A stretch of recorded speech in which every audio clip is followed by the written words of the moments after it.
Dear students, this is Praveen Kumar Agrawal from BB Department, Rotary Institute of Management and Technology Chandosi welcomes you in today's lecture of Managerial Economics. In Managerial Economics, you have to study total 5 units. We will cover the following topics under unit number first. What are these topics? The first one is nature and scope of managerial economics. Second one, its relationship with other subjects. And third topic is fundamental economic tools. Opportunity cost concept, incremental concept, principle of time perspective, discounting principle, and equi-marginal principle. So these are the topics which we have to cover under unit number first. So let us come to the first topic. This is meaning and definition of managerial economics. क्या concept है managerial economics का? Managerial economics जैसा कि आप देख रहे हो यहां पर दो पार्ट्स में डिवाइड कर सकते हैं इसको हम. The first part is managerial and second part is economics. Managerial means this particular part is related to the business and second part is related with the economics, because on day-to-day basis we face different type of problems in the business and we have to take a decisions regarding the solution of those particular problems in the business, and we have different type of tools, techniques, procedures, concepts in economics. So what we are doing here, we are using these particular economic tools, techniques, disciplines or procedures so that we can find the best and optimum solution to the business problems. When we do so, then such a discipline is known as managerial economics. Okay, let us have a look over the concept.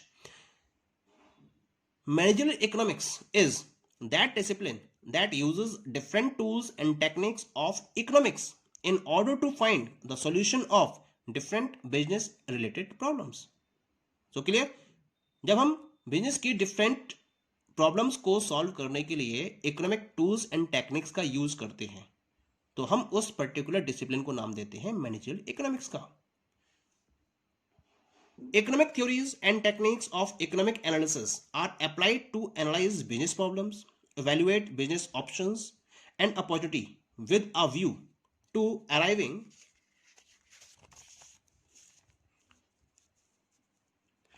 at an appropriate business decision. Okay, let us have a look over the conclusion. Managerial economics is the study of that part of the economic knowledge, logic, theories and analytical tools that are used for rational business decision making. Rational business decision making को follow करने के लिए हम जिस particular economic knowledge, logic, theories और analytical tools का use करते हैं उस स्टडी को हम मैनेजरियल इकोनॉमिक्स का नाम देते हैं. Okay, clear? Now some of the definitions given by different economists can be discussed as follows. Douglas provided the definition of managerial economics as follows. Managerial economics is concerned with the application of economic principles and methodologies to the decision making process within the firm or organization. Concept वही है. डागोरस का भी यही कहना था. डागोरस का कहना था कि जब हम डिसीजन मेकिंग किसी फर्म और ऑर्गेनाइजेशन में डिसीजन मेकिंग प्रोसेस में इकोनॉमिक प्रिंसिपल्स और मेथोलॉजीज को अप्लाई करते हैं तो वो फील्ड मैनेजरियल इकोनॉमिक्स के नाम से जानी जाती है. ऐसे देखते हैं को डेफिनेशन इसकी. डेविस एंड चेंग इन्होंने क्या कहा था? Managerial economics applies the principles and methods of economics to analyze problems faced by management of business or organization and to help find solutions that advance the best interest of such organization. इनका भी यही कहना था. Davis और Cheng ने बताया कि जब हम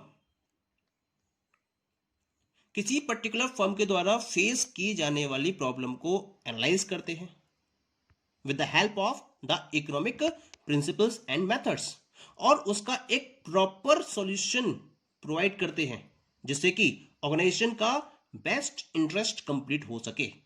तो हम उस पर्टिकुलर डिसिप्लिन को नाम देते हैं मैनेजरियल इकोनॉमिक्स का। तो हम कह सकते हैं कि मैनेजरियल इकोनॉमिक्स एक वो डिसिप्लिन है जो किसी भी पर्टिकुलर बिजनेस के लिए, किसी भी पर्टिकुलर फर्म के लिए एक डिसीजन मेकिंग प्रोसेस में हेल्प करता है by using the different economic tools and procedures. Okay, now we move towards the next topic. The next topic is nature of managerial economics. As we know that managerial economics is that discipline which helps of business manager in decision making for achieving the desired results by using economic principles and tools. ये हम पहले भी study कर चुके हैं about the managerial economics. इस concept के basis पर कुछ पर्टिकुलर पॉइंट्स हैं जिनको ध्यान में रखते हुए हम मैनेजरियल इकोनॉमिक्स के नेचर को डिफाइन कर सकते हैं। The first point is managerial economics is a science. How it is a science? As we know that science establishes relationship between cause and effect. It gathers the information in a systematic way and then it defines the cause and effect relationship between the variables involved in that particular phenomena. Same is with the managerial economics. In managerial economics, a particular manager find out the problem, find out the variables behind this problem, and then set a relation between these variables and set a cause and effect relation for such a problem, and on this basis find a proper solution of the problem. That's why we can say that managerial economics is a science. Different type of plans, different type of policies and programs of a firm are formed on the basis of this particular nature of managerial economics.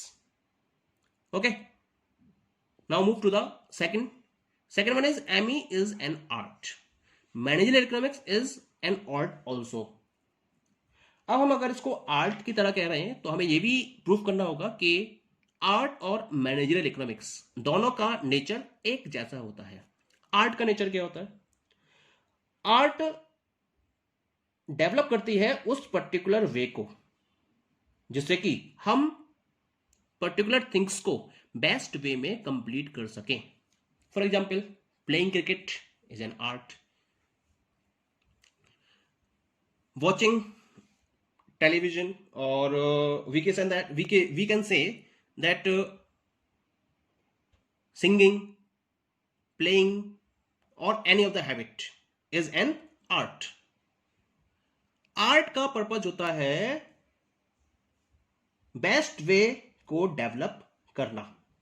अगर हम ME की बात करें तो ME भी best and efficient way develop करती है जिसके बेसिस पर हम लिमिटेड इकोनॉमिक रिसोर्सेज को यूटिलाइज कर सकते हैं। पर्पस क्या है? हमारे पास जो रिसोर्सेज अवेलेबल हैं वो लिमिटेड होते हैं और उन लिमिटेड रिसोर्सेज को हम बेस्ट वे में यूटिलाइज करते हैं। क्योंकि हम रिसोर्सेज को बेस्ट वे में यूटिलाइज कर रहे हैं, इसका मतलब हम आर्ट के नेचर को अडॉप्ट कर रहे हैं। तो हम कह सकते हैं कि ME is an art also. Okay, now come to the third. ME uses the microeconomic principles. Microeconomic principles क्या होते हैं? Microeconomic refers to the study of scarcity and choice problems facing an individual economic unit, such as individual firm, individual person, households, individual industry. कोई भी हो सकता है इसमें ना, क्योंकि इकोनॉमिक्स को हम दो पार्ट में डिवाइड करते हैं। The first is micro economics and second one is the macro economics.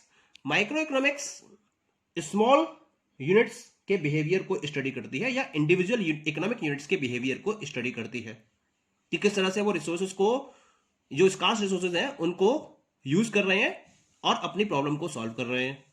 लेकिन मैक्रो में हम एग्रीगेट लेवल पर वर्कआउट करते हैं, यानी कि होल ऑफ द इकोनॉमी की प्रॉब्लम को स्टडी करते हैं, क्योंकि हम एक पर्टिकुलर फर्म की प्रॉब्लम को सॉल्व कर रहे होते हैं अंडर मैनेजरल इकोनॉमिक्स। इसी वजह से हम एक इंडिविजुअल इकोनॉमिक यूनिट के बारे में डील कर रहे हैं, और जब हम इंडिविजुअल इकोनॉमिक यूनिट के बारे में डील कर रहे हैं, इसका मतलब हम इकोनॉमिक्स के माइक्रो कॉन्सेप्ट को फोकस कर रहे हैं। इसी वजह से we can say that ME uses the micro economic principles only. ये मैक्रो इकोनॉमिक प्रिंसिपल्स का यूज नहीं करती है, बल्कि माइक्रो इकोनॉमिक प्रिंसिपल्स का यूज करती है। Clear? And the last one is ME is a normative science. What is normative science? Because we know that economics behave like a science, but in science two approaches are there. The first approach is positive science and second approach is normative science. Positive science means what is and normative science means what ought to be. जब हम किसी particular phenomena के बारे में study करते हैं कि वो किस तरीके से अगर हो रहा है, तो वो कहलाएगी पॉजिटिव साइंस। यानी जो जिस कंडीशन में है, हम अगर उस पर्टिकुलर फिनोमेना को उसी कंडीशन में स्टडी कर रहे हैं, तो वो तो पॉजिटिव साइंस का हिस्सा हो गया, पार्ट हो गया। लेकिन जब हम स्टडी करते हैं व्हाट ऑट टू बी, यानी कि उस पर्टिकुलर फिनोमेना के एक्शन को और बेटर वे में इंप्रूव करने के लिए हम क्या कर सकते हैं, तो that particular part of science is counted under normative science. In managerial economics what we are doing, we suggest that what ought to be done under particular circumstances for solving the given business problem। यानी कि आपके पास जो business problem arise हो रही है, उसको solve करने के लिए आप कौन सी बेस्ट प्रैक्टिस को फॉलो कर सकते हो, क्योंकि ये सजेस्ट किया जाता है मैनेजरियल इकोनॉमिक्स में। इसी वजह से एमई का नेचर कैसा हो गया? Normative. Clear? Okay, thank you.